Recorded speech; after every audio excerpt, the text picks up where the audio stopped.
G'day legends, I hope that you're doing well as always. Now I've talked to a good mate with contacts on the ground with good oversight of what's happening in Ukraine, and I have some information that the maps probably aren't going to show. But anyway, let's have a look at the maps and I'll talk about these updates as we go.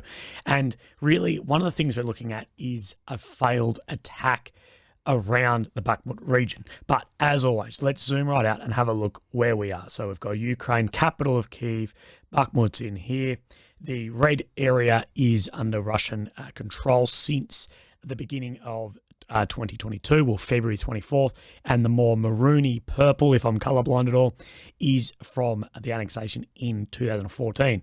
We have Romania, Poland, Belarus, Russia, and of course, Ukraine. So we're coming down here into Bakhmut, and this is where we start because this is where we're seeing the most amount of fierce fighting at the moment, and somewhere whichever way this goes will have an effect on the next stages of these war. So my friend tells me that there's been a failed Russian attack in Ivanovsky, which is in this region here along this main supply route to the west of Bakhmut, and not only a failed Russian attack, but a successful Ukrainian counteroffensive in the south, pushing the Russians away from this MSR, this main supply route. So today is the 22nd of February in Australia, but let's roll back some of the days. Now, the map is not showing that. As well as that news, there has been heavy clashes up into the north of Bakhmut in Yahidny, which he tells me that the Russians have captured more of the town and that their goal here is to then capture this main supply route, or at least then be able to put guns along these other supply routes to then get fire control of this last remaining road in and out of Bakhmut. And Russia is pushing very hard, and this is in an attempt to isolate this city. And my friend's saying if Russian forces get there, they can bring their guns up to the other main supply routes and will be under Russian fire control, and Bakhmut will then be isolated. So let's see if there was any changes around here. So in the past day, we have seen Russia take, according to the deep state map at least, some more area around here, as well as claim control and more area where this road will be under complete fire control, if not somewhat captured, at least very close. And then the attempt to then put fire control onto this road through Kromove into Bakhmut. And interestingly, Volodymyr Zelensky has stated on February 20th that Ukraine will continue to defend Bakhmut, but not at any cost. And we've spoken before about the defense of Bakhmut may have the objective as well as not only holding a Ukrainian city, but the amount of Russian forces that are being bled out in this region and how defendable this area is creating a big gain for Ukraine to bleed out those Russian forces. Personally as well, I think this is showing a lot about the state of the munitions that Russia must be using in their artillery, because this road here should not be difficult to knock out. And I imagine that a modern Western artillery battery could make this road effectively useless in a number of minutes or hours.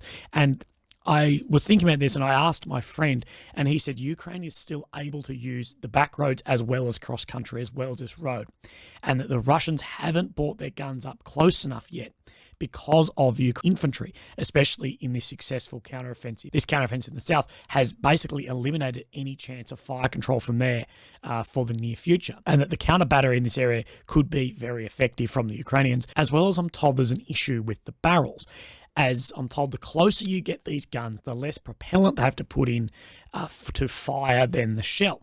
Therefore, you get a longer barrel life with the gun. Now, I'm not an artilleryman. This is things I'm being told.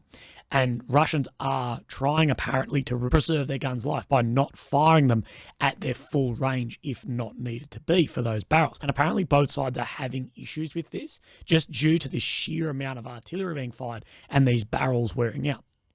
But there's also the possibility the Russian 2S-19 self-propelled gun have been knocked out in this region, which is what I was questioning, because these have a range of 25 kilometers. And older artillery like the D-30s, say, has a max range of 15 kilometers.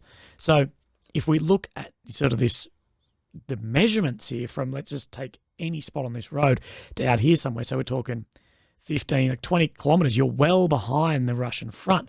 That's what I couldn't really understand of why this isn't under fire control. But I guess some of that gives it some context of, well, if they don't want to bring their guns anywhere near their full range, then they can't. If the Ukrainian infantry is having successful counterattacks in these regions, then, those guns may not be able to be employed as well. And I just wanted to look over a few things. And the Google Maps Earth view isn't too good around Bakhmut or some areas, especially in the east of Ukraine. But there are some spots where we can have a look at some of these roads. And I bring this up, there's like a racetracky thing here, but you can see Bakhmut in the distance, and Bakhmut sort of goes over one hill, then into the next hill. It's sort of split between, then you've got the river through the middle. But you can just see these like rolling hills here, as well as some roads coming through here that lead into Bakhmut. And I thought I'd just give a lay of the land and these sort of rolling hills. And as you can see, artillery, self-propelled guns, tanks, things can roll through this territory. Now, the terrain will be very different to this with the cold and the snow and whether the ground is completely frozen, how those movements will be. But I also want to show you, because some people have been saying that this sort of river through the middle of Bakhmut isn't much of a blockade. So let's go down onto here and actually have a look at this. So we're up in one of the hotels, and as you can see, this is one of the bridges that allegedly is down, they're saying, but this is still a fairly wide obstacle to actually cross. Yes, it's not the Hudson, but this is still something that is very big to cross and a huge target. So these bridges here allegedly are down. That's been reported a lot. And this region here is that water reservoir we talk about at the end. And these are the blocks in which, if we look at the map, so what we're looking at is we're in a hotel around this area here.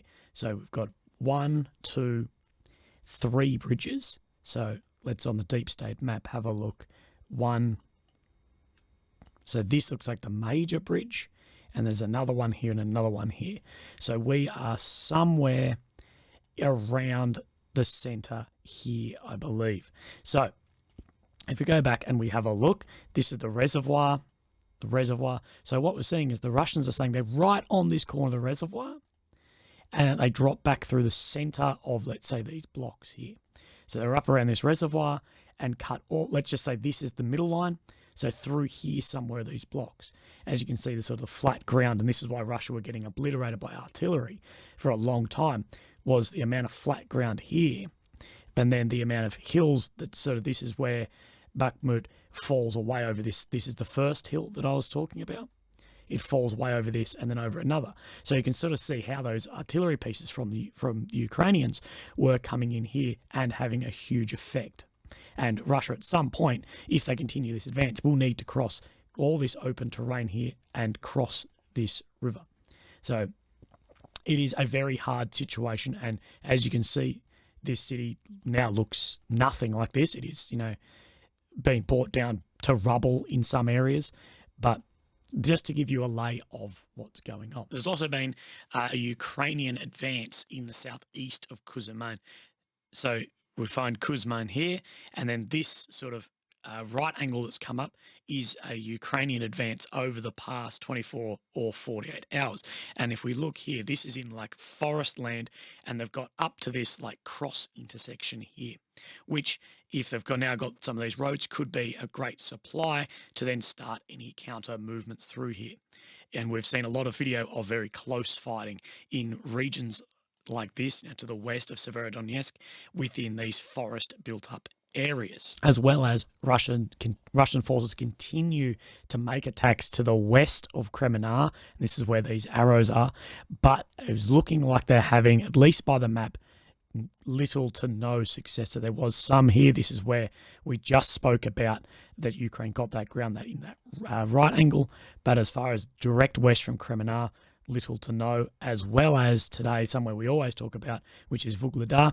There is looking, at least on the map, like there is no real advancement. And let's compare the maps. So we'll look at the Bakhmut map, and we'll bring up the Rybar Russian map, the pro-Russian map, as well as, can we see, they're saying that they are in, it's very similar. I'm always somewhat surprised that these maps in and around this area are similar, because as we've looked at these maps in some other areas, they differ greatly, and some of, especially the Russian maps, can just be completely overblown. So yes, they are saying that they are further west than this map is showing, it being the deep state.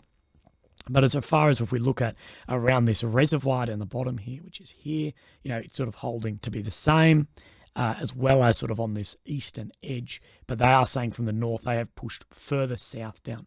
So as always, we say that the map is somewhere probably in the middle of this. And let's look at the ISW and see if this tells any massively different story. Not really. So that will end our maps for today. Something that's been everywhere is Putin's speech yesterday, where he accused the West of stoking a global war to destroy Russia, and he praised the efforts of his troops that are within Ukraine. Putin also announced that Russia would suspend its participation from the nuclear START treaty with the US, Russia, that they signed in 2010 to limit the number of nuclear warheads each country could potentially deploy. Russia possesses the most nuclear warheads of any country in the world, and between them and the US, they hold nearly 90% of the world's supply of nuclear weapons. Now, people like to speculate on how effective these weapons from Russia are in comparison to the US, where we've seen a huge technological difference between many weapon systems. And while this is probably true, there probably is a technological difference, the technology in nuclear weapons sort of only matters to a degree. It's like killing an ant with a nail hammer or killing it with a sledgehammer. Either way, the desired effect will happen, and this is why we have the MAD treaty, the mutually assured destruction. It's summed up as each side has enough nuclear weaponry to destroy the other side. Either side, if attacked for any reason by the other, would retaliate with equal or greater force. The expected result is an immediate, irreversible escalation of hostilities, resulting in both combatants' mutual, total, and assured destruction. Putin says, I am forced to announce today that Russia is suspending its participation in the Strategic Offensive Arms Treaty. But it needs to be noted that Russia is not withdrawing from the treaty entirely, and stressed that he would not be the one to, quote, strike first. Putin did, however, say that he had instructed nuclear authorities in Russia to ensure the country would be ready to test nuclear weapons if needed. He says, of course, we will not be the first to do this, but if the United States tests, then we will. This is not the first time we've seen these types of threats before from Russia, and nuclear weapons are really Russia's last escalation point. And when we talk of we don't want Russia to escalate, my question is, well, how much more can they actually escalate other than throwing bodies at a problem? Where the potential escalation from the West is huge. Realistically, the Western forces have actually really only sent a fraction of Western military power and technology into Ukraine. For example, we talk about maybe supplying F-16s. Well, the escalation from our side could be F-16s, F-35s, Abrams. So it's sort of like Russia showed us, they've escalated through their equipment, where the West still has all this other equipment and we're sort of drip feeding it in. So the West could escalate Ukraine a lot further, with new equipment, more higher end equipment, more training. Where I don't see that Russia really has the ability to escalate much further than bodies and nuclear weapons. And Russia is completely aware of the consequences of nuclear weapons. Biden, at a talk only a few hours after Putin's speech, has said, I'll repeat tonight what I said last year at the same place. A dictator bent on rebuilding an empire will never be able to ease people's love of liberties. He added, Russia stopped invading Ukraine, it would end the war. If Ukraine stopped defending itself against Russia, it would be the end of Ukraine. That's why together we're making sure Ukraine can defend itself. And we've seen this shown in the morale of soldiers, that Ukrainian soldiers are fighting for their homeland, their loved ones in their country, where the Russian soldiers have gone to another country to fight a war. It's a lot different. If someone breaks into your house, are you going to be more motivated to protect your family and your house, or the attacker coming in, to steal your television? According to Reuters, Michael McCall, a Republican chairman for the House of Foreign Affairs, is seeing momentum shifts in the United States towards providing Ukraine with long-range missiles and fighter jets. He says, I'm seeing an increasing momentum towards getting the artillery and planes in. And in any event, we can start training the pilots now so that they're ready. Along with these long-range missiles and fighter jets, there really needs to be a policy change for these to have the full effect. And this policy change would be having to then strike into Russia, because Russia is using their land as a bit of out of bounds immunity, that this creates then a huge logistical issue. Because if you can't strike into Russia with these Western weapons, well, Russia just needs to sit things just inside their border and can use that as well as supply route. And a lot of the logistics that Russia is having is they're putting these centres, these ammo dumps and whatever else, just outside of the range of these Ukrainian weapons, or maybe still within Russia's border. And then that is creating a hub that is somewhat untouchable and can go out from there.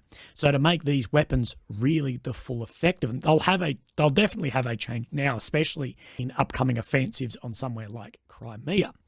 But I believe to have the full effect of these longer range weapons, a policy change would need to happen to then have strikes within Russia's border from Ukraine and potentially into Belarus. Now, how would that affect, as we've talked about, escalations of war and all this? Then I don't know. I'm not a policymaker. But if you wanted those to have the full effect, that is something that you need to do. So that is me for today, guys. Thank you very much. Thank you for your support. As always, if you'd like to support me, there's links down below, but never feel obliged to do that. Look after yourselves and have a great rest of your week. Okay, bye-bye.